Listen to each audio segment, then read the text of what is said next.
सब है उसी में वो है सभी में बस इतना ही आता है। સોના કરતા પણ મોંઘી છે આ ત્રંબકેશ્વર મહાદેવની માટી. ત્યાં હું દર્શન કરવા ગયો હતો અને અમે એવું નક્કી કર્યું છે કે 12 જ્યોતિર્લિંગ અને 21 શક્તિપીઠ, આમ તો 51 શક્તિપીઠ છે, પણ જ્યાં સુધી પહોંચાય એવા પ્રયત્ન કરશું. એટલે 12 જ્યોતિર્લિંગ છે અને 21 શક્તિપીઠમાં જેટલી પણ માટી છે, આ પાવન ધરતી ગૌશાળા, એ બધી માટીઓથી આ ધરતીને પાવન આપણે કરવાના છે. તો આ ત્રંબકેશ્વર મહારાજની માટી છે, તો આ માટી છે આપણા ગૌશાળાની અંદર આપણે પધરાવીએ. જય ત્રંબકેશ્વર મહાદેવ, જય ત્રંબકેશ્વર મહાદેવ. ભાઈ અમારી રેતી આવી ગઈ છે. કેટલી આવી રેતી? 17 ટન. અને આનો ભાવ શું છે? 850. 850માં ટન. 850 રૂપિયા ટનનો ભાવ છે ને રેતી એટલી આવી. આ તમે ગૌશાળાની અંદર એટલી બધી રેતી અત્યાર સુધીમાં આવી ચૂકી છે. આ લોકોએ 50 રૂપિયા ભાવ વધાર્યો છે 1 તારીખ. ભાઈ અત્યાર સુધીમાં 5-6 ગાડી કપચીની જતી રહી છે અને 17 ટનના 20 ટ્રક જતા રહ્યા છે. ત્યારે દીવારનું કામ ચાલુ છે અને આજે હું થોડીક મહેનત કરવાનો છું. અહીંયાથી સીધો જઈશ સાસર ગામ, ગીર સોમનાથ જિલ્લાનું અમારું આજે ઘર છે, જ્યાં મા દીકરાનું ઘર બનાવી રહ્યા છે. ત્યાં જઈશ. અહીંયાથી ઓલમોસ્ટ 600 કિલોમીટર થાય. અહીંયા થોડી ઘણી ગૌશાળાની અંદર સેવા આપીશ અને ત્યાંથી સીધો જઈશ સાસર ગામ. આ આખી તમે જે બેકગ્રાઉન્ડમાં જોવો છો, આ અમારી ગૌશાળા છે, જ્યાં અમારી રજળતી ગાયો, જેનું કોઈ નથી એવી ગાયો અને નંદી મહારાજ અહીંયા રહેવાના. આ જગ્યા તમે બેકગ્રાઉન્ડમાં જોશો, આ આખી જગ્યાની અંદર ગાયો રહેવાની છે. દીવારનું કામ ચાલુ છે. આપણે થોડુંક દીવારનું કામ ભાઈઓ સાથે કરીએ અને પછી સીધા જશું આપણે સાસર ગામ. ગ્લવ્સ ડીકીમાં હું ખાનામાં હોય જ. આ તોડા ગ્લવ્સ અને લાગી જવાનું કામ હે.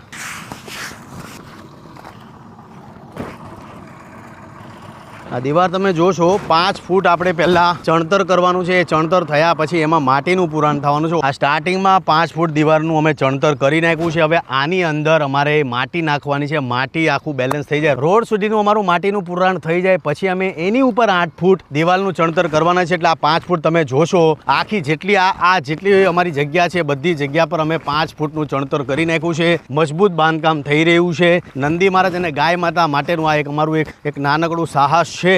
જોઈએ છે કેવું પાર પડે છે. આ દીવાર બનાવવામાં સખત એટલે સખત અમને મહેનત લાગી રહી છે, કારણ કે આ દીવારની એક્ઝેક્ટ બાજુમાં અડીને નહેર છે. તો નહેરનું પાણી અંદર આવી જાય છે. અમે વારા ઘડીએ ખોદીએ, પાણી બહાર કાઢીએ અને પછી પાછું સ્લેબ ભરવાની શરૂઆત કરીએ. પણ લોચો એ આવે છે કે બધું નહેરનું પાણી આમાં આવે છે. એટલે આ જે દીવાર છે એ બનાવવામાં અમે જેટલી 3 દીવારો બનાવી એનાથી વધારે પરિશ્રમ અમને આ દીવારમાં લાગ્યો છે. એટલી બધી મહેનત આ દીવારમાં લાગી છે, કારણ કે આની ઓલ્લી બાજુ જે તમે જોશો તો ત્યાં તમને નહેર જોવા મળશે ને નહેરનું પાણી નીચેથી અહીંયા આવે છે. પણ કાંઈ વાંધો નહીં, ગાય માતા અને નંદી મહારાજનું કામ હાથમાં લીધું છે એટલે એ જ પાર પડાવી દેશે.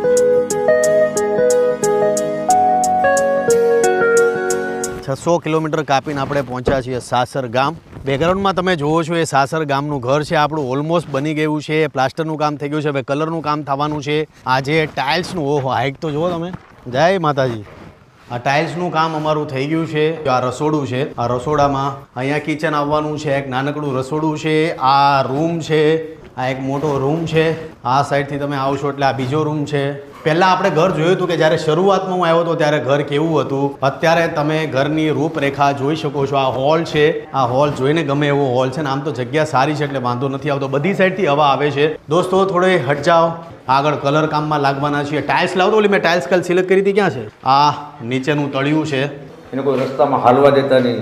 અને આ ભાઈ એવું કે ભાઈ આ બે ભાઈઓને કોઈ જવા રસ્તો નતા આપતા. અને આજે માતાજી મહાદેવની દયાથી એનું ઘર બની ગયું. એટલે આમ તમે કોઈને આમ આડા થાવ ને કોક નહીં તો મહાદેવ રસ્તો તો કરી નાખે. બાથરૂમની ટાઇલ્સ છે આ.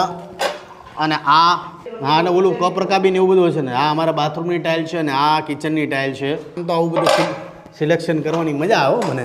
ચા આવી ગઈ.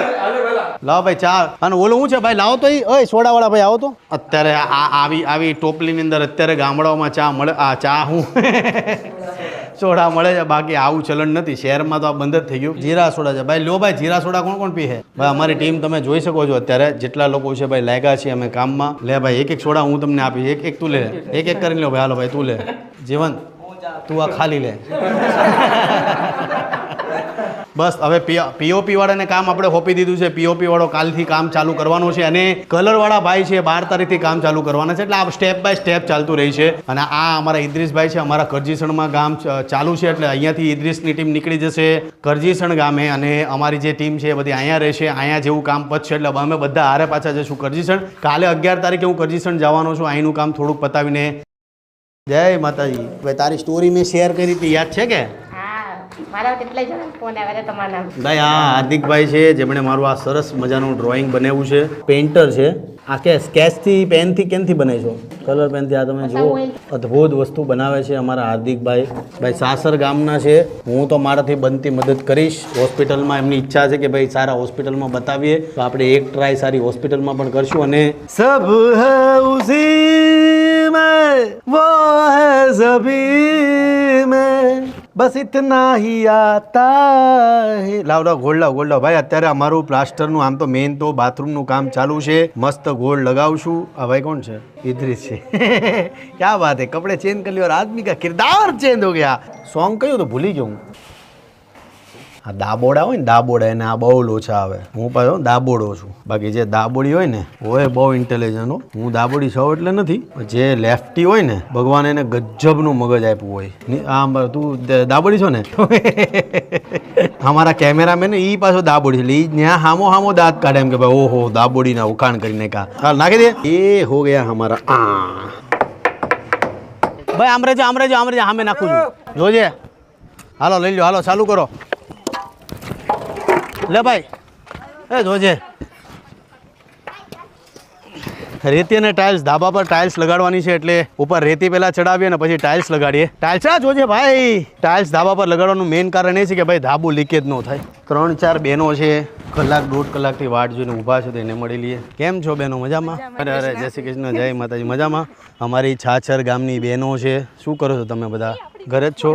ભાઈ ધાબા પર ટાઇલ્સ પહોંચાડવાની છે ને નીચે તમે જોશો બધા પોતપોતાની રાહ જોઈને ઊભા છે. બધા ટાઇલ્સો લે છે એક એક કરીને. પછી આ ભાઈને આપશે, પછી આ ભાઈ રવિભાઈને આપશે અને રવિભાઈ મને આપશે અને હું આપીશ આને. આ ધાબા પર જે ટાઇલ્સો છે એના માટેની આ બધી પ્રક્રિયા ચાલે છે. બધી રેતી ઉપર ચડાવી, રેતી ઉપર ચડાવ્યા પછી બધી ટાઇલ્સ જે બેઝિક પ્રોસેસ હતી એ બધી પતાવી દીધી છે. હવે ટાઇલ્સ લગાડવાવાળા ટાઇલ્સનું કામ કરશે.